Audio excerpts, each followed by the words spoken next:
Mel, and if you don't know me, that's short for Melody.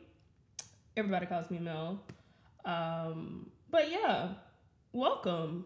I'm so excited to be here.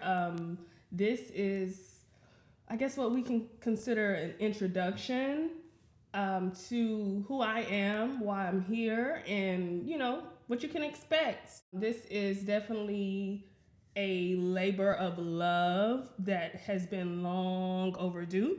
And when I say long overdue, what started as a idea, a concept, maybe 3 years ago, shortly after COVID started, has kind of formed into an actual podcast. So I'm super excited about that. I've been dragging my feet for the longest, and I just made a decision at the end of 2023 to really be more intentional with all the things that I'm trying to pursue. Not only this podcast, but a lot of other personal things, a lot of goals, business related, and other areas as well. I'm really holding myself accountable to put out content this year, and I started last year in 2023, so a whole freaking 365 days ago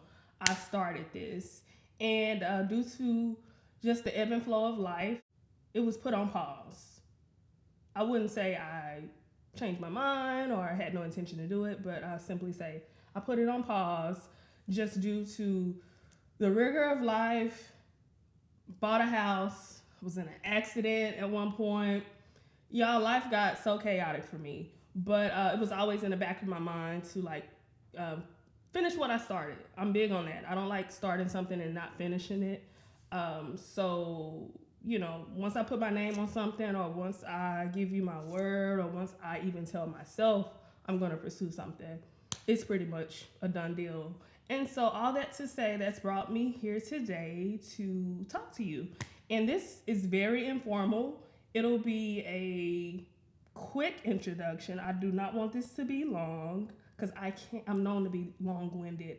But this is just a brief introduction to who I am, and just share little tidbits about my background and why I'm here. So I grew up in Dallas, born and raised here in Dallas, Texas. I grew up specifically in South Dallas, went to Charles Rice Elementary, and then went over to Atwell Law Academy in Oak Cliff. After that, I went to Skyline, and I was really, really disappointed about that. I did not want to go to Skyline. It's so funny because I ended up loving it. But initially, anybody that went to Townview for like a year and a half, I really hated on y'all. I was like, they did not accept my application. And I was confused as to why, because I knew students that had gone there. This is no shade, but I knew students who had gone there that I knew I was smarter than. I knew I excelled academically beyond them. So I was very salty for a minute because they rejected me. They rejected my file. And so I begrudgingly went to Skyline it's funny, the first week I went there, I was telling teachers like, oh, I'm on the wait list for Townview. You don't have to give me any homework, or I know this assignment is due, but it wouldn't make sense for me to take it home. I really was telling teachers this, believing that they would call me in a week and I would be at Townview. A week turned into about a year and a half of me waiting. I applied the next year. I didn't even get an answer. So at that point, I figured, okay, I'm at my home school, so make the most of it. But all in all, God always knows what's best. It was the best decision for me. I was super involved in everything. Student government, choir, sports. I played tennis, I ran track, and I really believe that I left there being a well-rounded student, and it really prepared me for UT. Sometimes it's by design that we go down the paths that we have to take because our story wouldn't be written the same. Went to UT, had some of the best times of my life there. I always tell younger kids, like who's growing up or maybe in college now, that college is not a joke. It goes so fast for one, but two, really lean into those college years because those are some of the best times of your life. You won't get them back. Even if you go to graduate school, it's not like undergrad. It's not like being immersed in the campus and living on campus and going to all the events and eating in a cafe or in the student center, having like the card that you gotta swipe to eat. Like all those shared experiences that students have, I think makes for like really, really fun memories. Lean into it, don't rush it because again, it's 4 years. For some, it's 4, but when it's gone, it's gone. So I'm a big advocate for going off to college. Some of my closest friends to this day I met at UT, and I don't know, it was just a milestone in my life that one of the best decisions that I made. A lot of times in life, you kind of question like, dang, did I make the right decision here? Did I make the right decision there? Adulting is hard AF, but I will say out of a lot of decisions that I made, choosing to go to UT was by far one of the best decisions that I made in my young life. And after college, I came back to Dallas, started working, and I won't even get into like work because I only like to talk about things that I'm passionate about and that I enjoy. And not to be like somber, but I don't know, life got real after that. I ended up in the real estate world. It had nothing to do with my degree, but that's where I landed, and I did that for about 9 years and transitioned out last year. And so now I work in the legal industry. I work for a public affairs group for a local law firm. So I've been doing that for a little bit now, and I enjoy it. But who knows what's next? I'm always open to, changes. Beyond that, let's talk about some of the things I enjoy. That was business. We got that out the way. Where I grew up, what I do for a living. Nobody cares about that. Actually, when I meet people, I always start the conversation by, I don't care about what you do for a living. Tell me the things that you're passionate about. And people's faces really light up when I ask that because I think they're so used to getting asked, oh, what do you do for a living? When I tell you about 2 years ago, I started intentionally asking that to strangers. I don't want to have small talk with you or just having a conversation aimlessly because I literally could not care less about what you do from 9 to 5. I don't care about what I do from 9 to 5. So yeah, if you're ever around me, if you ever meet me, I'm not gonna ask you about what you do from sun up to sundown. I care about like what you do after work. What do you spend your money on? What do you see yourself doing for the next 25 years? That's really what is important to me. My passion is music, and I fell in love with music. I feel like that's a movie. What was it? Brown Sugar. When did you fall in love with music? I fell in love with music a long time ago. I grew up in the church, and anyone growing up in the church knows you're surrounded by music at an early age. So my grandmother used to sing, and everybody tells me like, oh yeah, you kind of picked up her gifts in singing or whatever. I guess it skipped my mom and dad because no, they cannot hold a note for anything. But it's something I've always loved. I used to be really, really shy and would not sing ever, only in my room.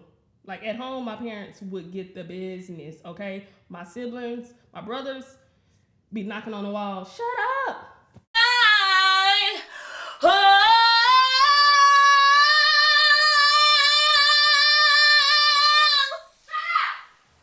Yes. But that was me. I would like let loose at home, but if it came to like singing at school or at church, when I tell you I would hide under the pew, I'm dead serious. I would hide under the pew. I would time it to where I would go to the restroom, something, because whatever would allow me to not be ass up, because I knew I could plan it to like the T when they would ask for me to sing. I went to a small church. Everything was like routine, so you could anticipate every move. I would know when they was about to call me up. I would excuse myself. When I was real younger, that's when I would like hide under the seat and like kick and scream and cry. I would like put on a show to where it was like, okay, just forget it. Let's move on. Let's move on. But yeah, some of those formative years really like developed my love for music. Grew up listening to only gospel, literally only gospel. I'm not talking about gospel rap. I couldn't listen to that. I grew up in a very strict home, very much old school type of anything about Kojic. Yeah, I grew up. So my love for music really just transitioned. I would say late high school, early college. You kind of find your own like style and your own taste in everything. When I say everything, I mean everything. But specifically music, I end up becoming an R&B head to the core.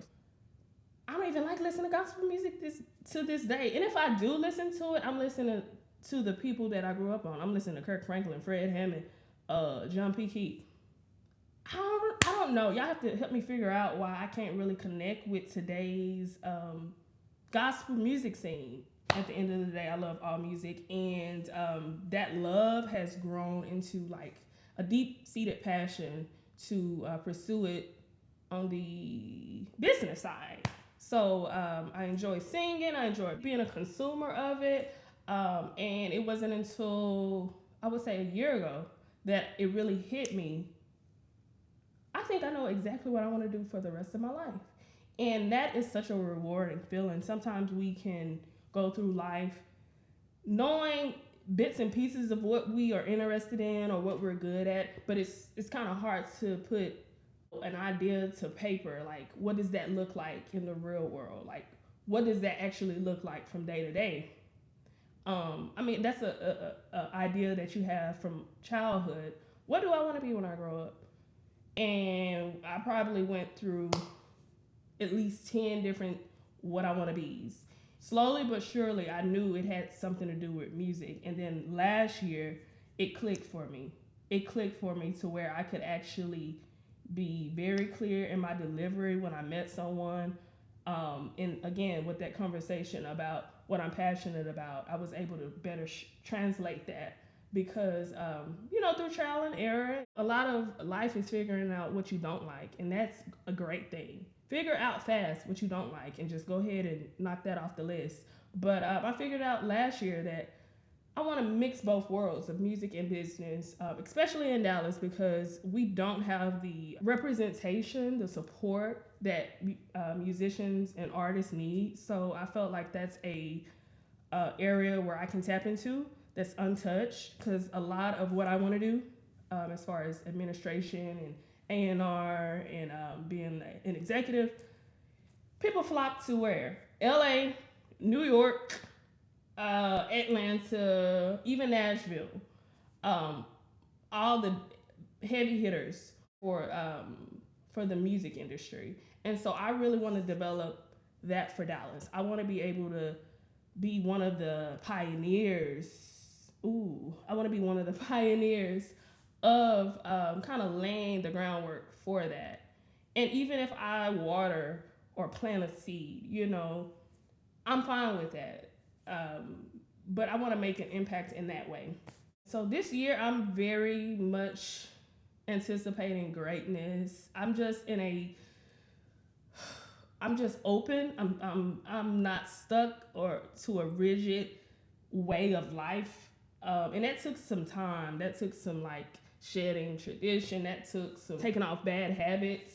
But I'm really in a place this year to really be more intentional, pursue things that I want. And when I say what I want, I mean in every way.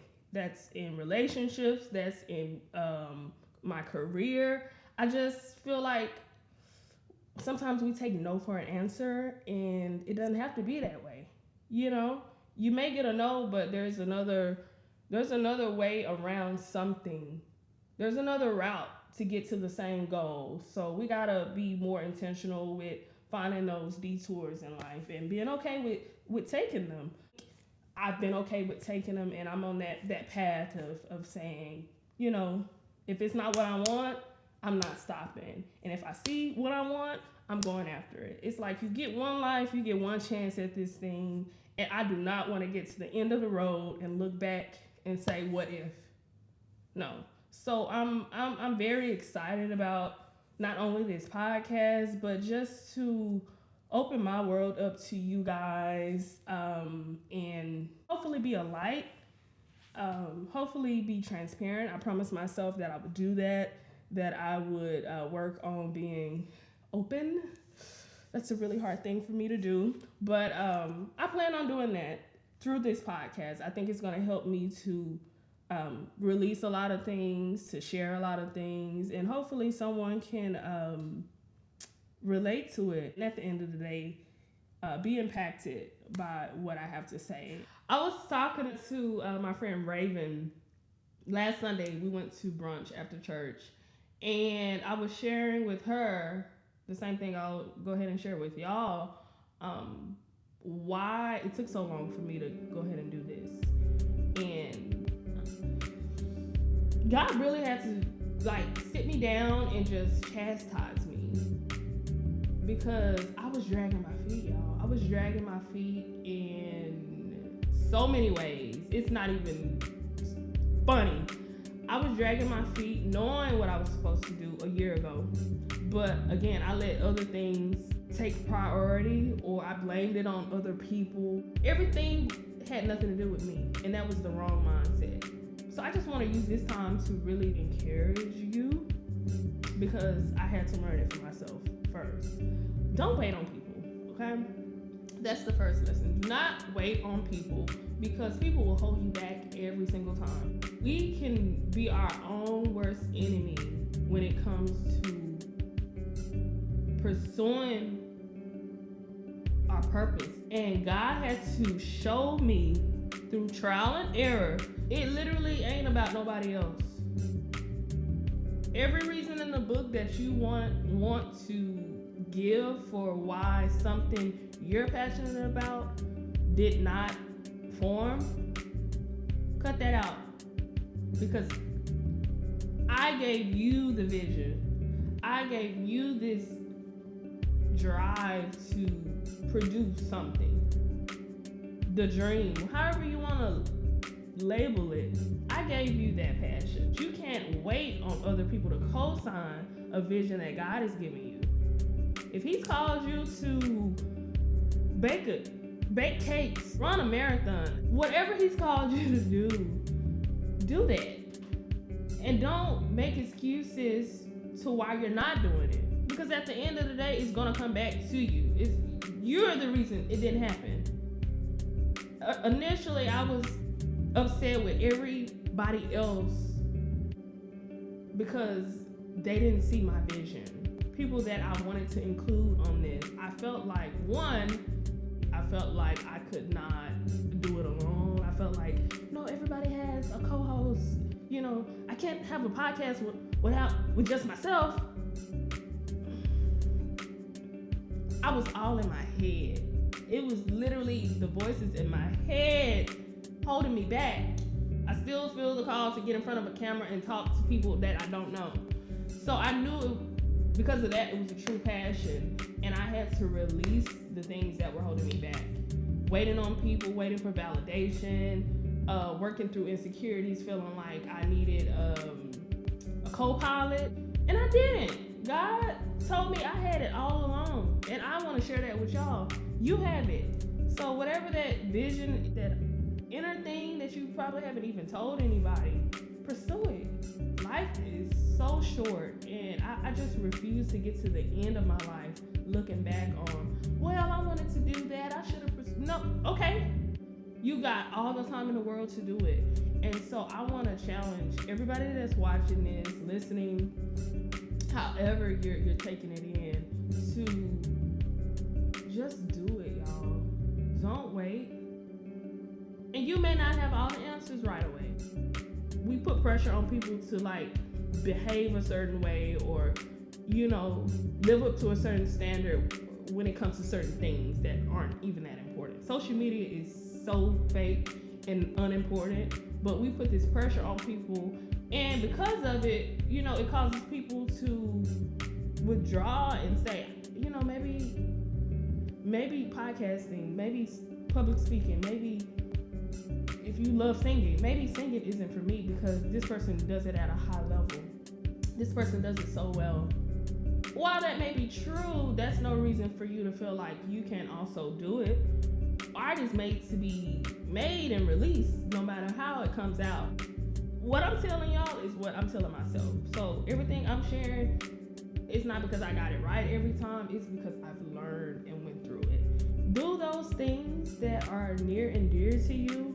The purpose of this podcast is to talk about everything that I love, everything that pretty much drives me. That's love, relationships, that's music, that's religion, the entertainment industry. Everything I enjoy looking at, talking about, what I spend my money on. That's what this podcast is going to be. But deeper than that, my hope is that whatever I share during these episodes can translate to someone. Someone can relate to something I'm saying and just feel like you're not like alone. I may cry on here from time to time. Okay? I may cry, but that's okay. I just want to show y'all that I'm human. And with the human experience, you get a lot. It's a melting pot. So I don't want to limit my podcast. I have a direction in where I want to go, but for the most part, I'm going to allow it to be whatever it needs to be. I'm excited to continue creating content, to continue creating from a authentic place. That is definitely my goal. I don't ever want to get too structured to where I lose. Like today is off the cuff. I did not rehearse this. I'm sure you can tell. I'm sure that wasn't too hard to figure out. I want to continue and make this too long, but you can definitely follow me on my IG, Mel 3_ Raquel, RAQUEL, and then on the Most Likely to Succeed podcast. Excited to see where this goes, and hopefully you stay tuned to see more. Bye.